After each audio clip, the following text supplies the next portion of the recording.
Olá pessoal, é, continuando a nossa revisão, né, de probabilidades, nós vamos falar sobre a função de massa de probabilidade e a função de densidade de probabilidade conjunta, né, envolvendo duas variáveis aleatórias. Na última aula nós vimos a noção, né, de múltiplas variáveis aleatórias, particularmente de duas variáveis aleatórias. A extensão é quase que direta, né, para várias. E vemos a descrição, né, probabilística, né, quando nós temos duas variáveis aleatórias, né, envolvidas, que através da função de distribuição cumulativa conjunta. A partir da conjunta, né, nós temos as marginais, né, que são as individuais. Então, as individuais, quando nós temos duas variáveis aleatórias, né, nós temos as individuais a partir da conjunta. Na nossa aula agora nós vamos como estender, né, essa descrição probabilística, né, quando temos duas variáveis aleatórias discretas, temos a função de massa, né, de probabilidade conjunta. A partir da conjunta a gente tem as marginais, as individuais. Quando as variáveis são contínuas, né, temos a função com densidade de probabilidade conjunta. A partir da conjunta temos as individuais, né, que a gente chama de marginais. E temos também a influência, né, quando elas são discretas, de uma variável sobre outra variável, né, então temos as condicionais.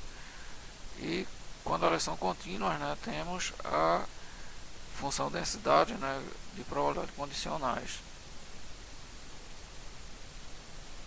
Bem, aqui temos uma citação, né, do matemático e filósofo inglês Bertrand Russell, novamente, né, e ele diz o seguinte: uma boa notação, né, possui uma engenhosidade e uma sugestividade que, às vezes, a faz parecer um professor vivo.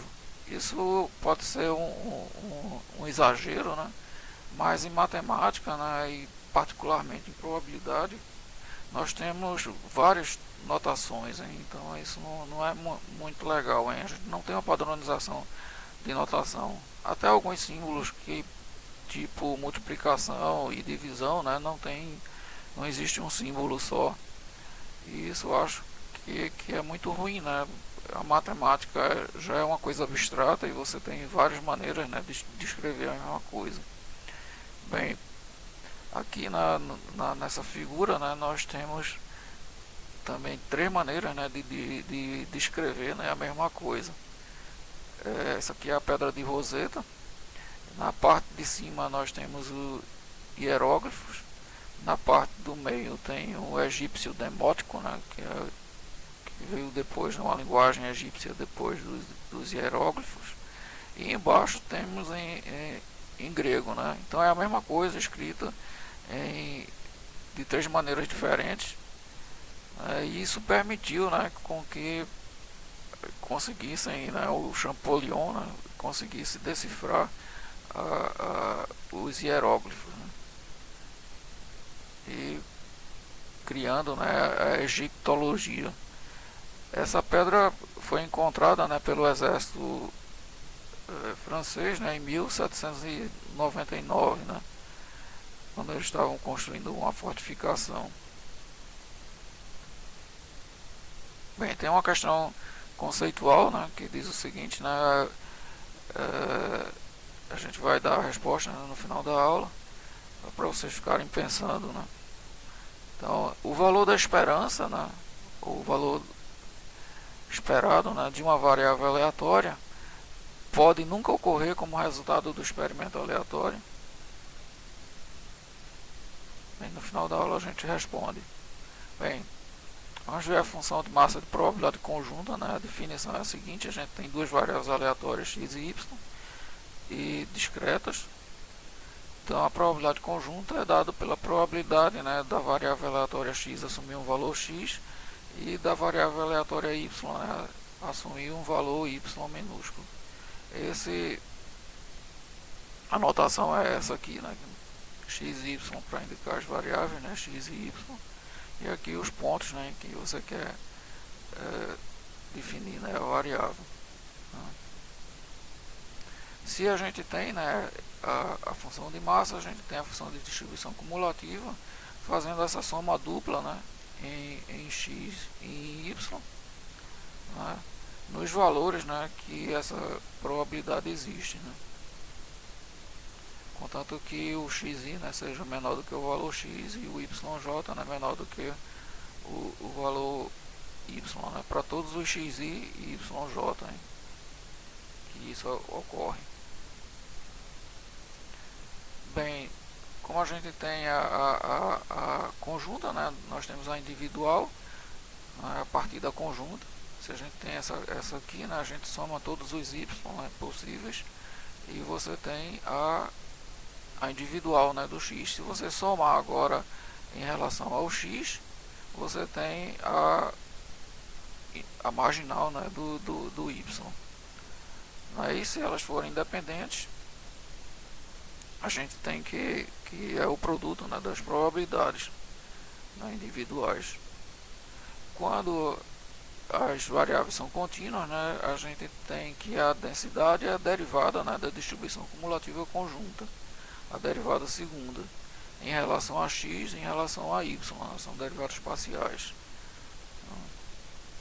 E se a gente tem, né, a conjunta, a função densidade de probabilidade conjunta, a gente tem a distribuição cumulativa, né, conjunta, integrando, né, em relação a x e em relação a y, né, no caso aqui a gente mudou, né, a variável para não confundir aqui com os limites de integração.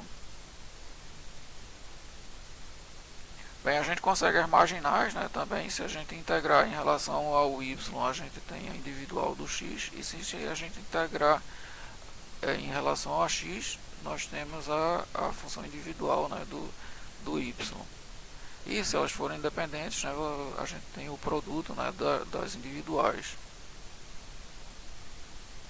Bem, agora vem o nosso problema de notação, né, que é com as funções de massa, né, de probabilidades condicionais. Então a gente tem duas variáveis aleatórias, né, x e y, e a gente quer, né, a função de massa, né, de probabilidade condicional, né, de y igual a y, dado que x igual a o valor x, né, ocorreu. Né?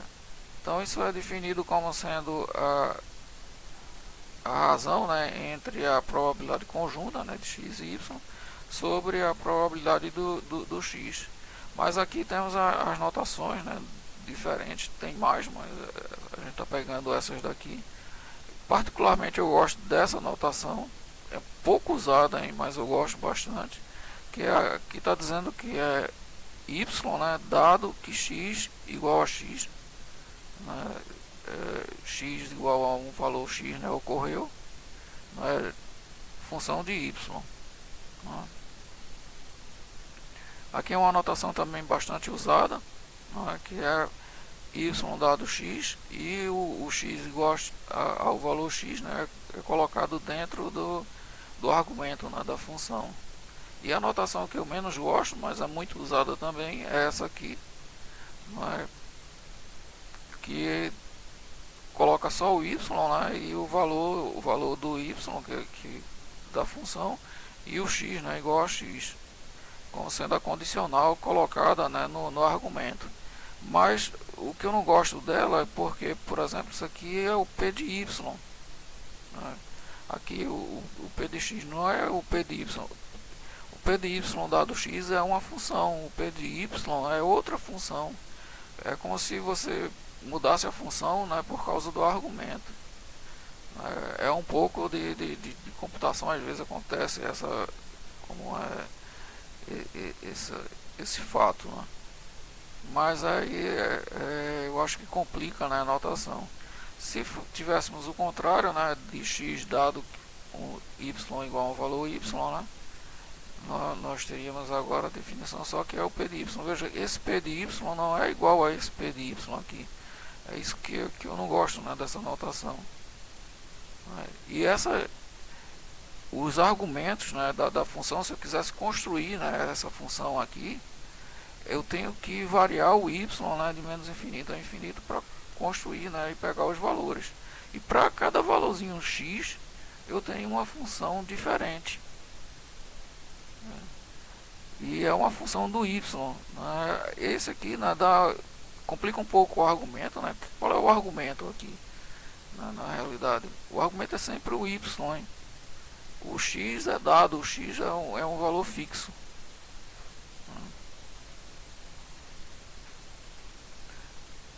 Bem, evidentemente que isso é uma probabilidade, então ela satisfaz, né, o axioma, né, os axiomas de probabilidade. E se a gente somar, né, aqui em todos os y, veja que é uma função do y, né, se eu somar todos os y, tem que dar 1, né, então o valor de y vai ocorrer, né. A mesma coisa se fosse o x, né, ao contrário, né, o similar, não vai colocar. E se x e y forem independentes, né, a condicional, né, de x igual a x não depende, né, dessa condicional, então é o próprio P de y, né, a própria individual. E se a gente tiver de x dado y, né, o y não depende, né, disso aqui, então seria a individual, né, do x. Se as variáveis forem contínuas, né, a gente tem a função densidade, né, de probabilidade condicional. Aí a mesma questão, né, de notação, eu prefiro essa porque isso é uma função do y, né, aqui fica dentro do argumento, e aqui é como se fosse um f de y, né, aqui não é um f de y, é um f de y dado x igual a x, para cada valor de x, uma função diferente. É a mesma coisa, contrário, né, a f de x dado um y,